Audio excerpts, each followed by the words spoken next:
সুপ্রিয় দর্শক, আশা করি আল্লাহ রাব্বুল আলামিনের অশেষ মেহেরবানিতে ও দয়ায় আপনারা সবাই ভালো আছেন।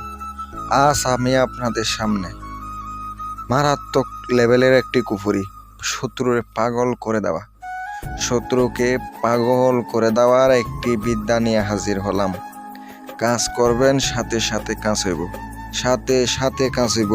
শত্রু রাস্তায় ঘুরতে থাকবে। এমন একটি অত্যন্ত পাওয়ারফুল শক্তিশালী কুফরি বিদ্যা নিয়ে হাজির হলাম। ভাই, কুফরি কারে কয়? কাজ করলে বুঝবেন কুফরি কারে কয়। অনেকে বলে ভাই শত্রুর উপর কাজ করে নাকি। আপনি নিজের উপর নিজে ট্রাই করে দেখেন, নিজের উপর নিজে ট্রাই করবেন, ভাই আপনি বাঁচবেন না, একবার পাগল অবস্থা হয়ে যাবেন। সাবধানে কাজ করবেন, নিজ দায়িত্বে কাজ করবেন। যদি কারো কোনো ক্ষতি হয় আমার বিদ্যা দ্বারা, আমি বা আমার চ্যানেল দায়ী থাকবো না, নিজ দায়িত্বে করবেন। যারা দেশের বাহিরে অথবা যে কোনো প্রান্তে থেকে সরাসরি কাজ দিতে পারেন, যদি মনে হয় আপনারা গ্যারান্টি দিয়ে কাজ করে দেব, কাজ করে নিতে পারেন।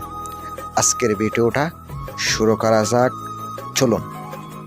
যদি আপনি মনে করেন শত্রু অত্যন্ত খারাপ হয়ে গেছে, তারে এমনভাবে স্বাস্থ্য করবেন, আজকের এই বিদ্যা দ্বারা করবেন ভাই, ওই ব্যক্তি একবারে শেষ হয়ে যাবে।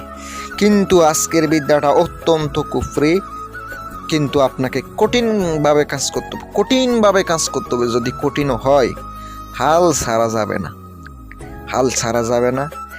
এই বিদ্যাটা অত্যন্ত পাওয়ারফুল হলেও, একটু কঠিন হলেও কাজ করে দ্রুত, সাথে সাথে শরীরে কাজ করব, সাথে সাথে শরীরে কাজ করব।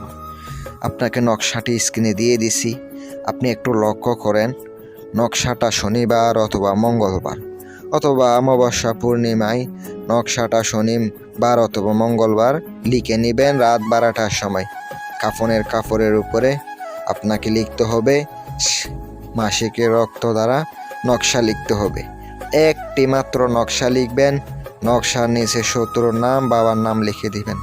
এবার লিখে দেওয়ার পরে নকশাটা প্রাণ প্রতিষ্ঠা করে নিয়ে সুন্দর করে পেঁচাইয়া নেবেন লাল কাপড় দিয়ে। অবশ্যই যে রক্ত দিয়ে লিখছেন এগুলো শুকিয়ে নেবেন। হুট করে আপনি বন্ধ করবেন না, পেঁচাবেন না, শুকাইয়া তারপরে কাজটা করবেন।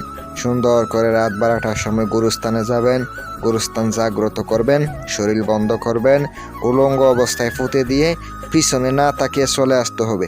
ভাই, যখন আপনি পুঁতা দেবেন, আপনার আশেপাশে সাউন্ড হইতে পারে, শব্দ হইতে পারে, আপনার কাছে যে কেউ টাচও করতে পারে, কিন্তু অনেক বাধা বিঘ্ন আসবেই।